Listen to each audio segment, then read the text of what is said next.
What's the difference between releasing a commercial versus a free product?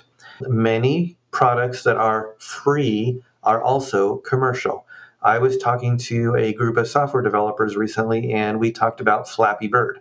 Flappy Bird was one of those games that just out of nowhere became an instant success, and the owner of the app, was making tons of money from ad revenue, and it actually caused a lot of stress. If you remember back, the author of that program actually deleted the app because he couldn't handle the stress that came from the overnight publicity that the app received.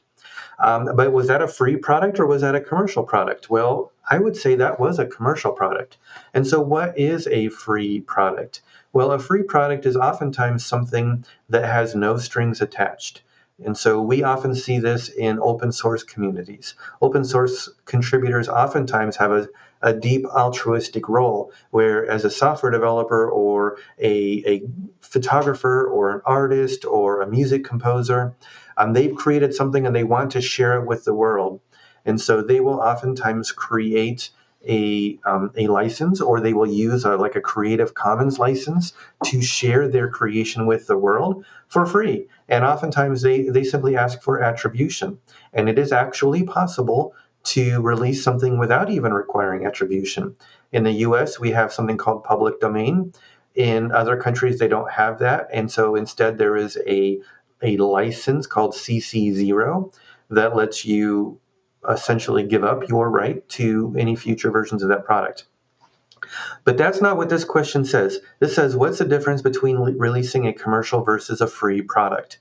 And so you might say, I have no commercial interest, but I also don't want this to be open source. And so I don't want people to have a commercial, to be able to commercially exploit my creation. That's fine. You're allowed to do that. And so the difference really is you just need to make sure that it is clear what people can and cannot do with the product that you're creating. And that is a legal document called a license.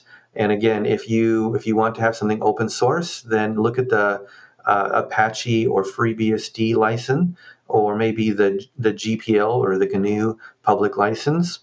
If you are talking about a creation that is not exactly software, look at the Creative Commons licenses and see if one of those pre-made agreements says what it is that you feel about your product and what rights you want people to have.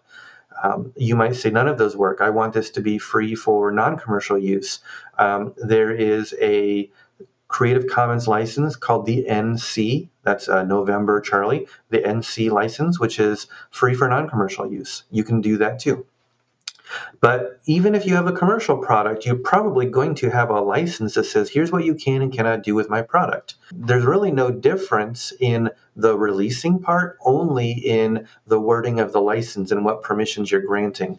So again, if you are talking about source code, you might say, you can look at the source code. You can use the source code. Here's the rules that are in the license. Or maybe it's not source code. Here's my Creative Commons license. You can use it for this and this, but not that. Or you must quote me or cite me as the author. Whereas the commercial license will have different rules on it.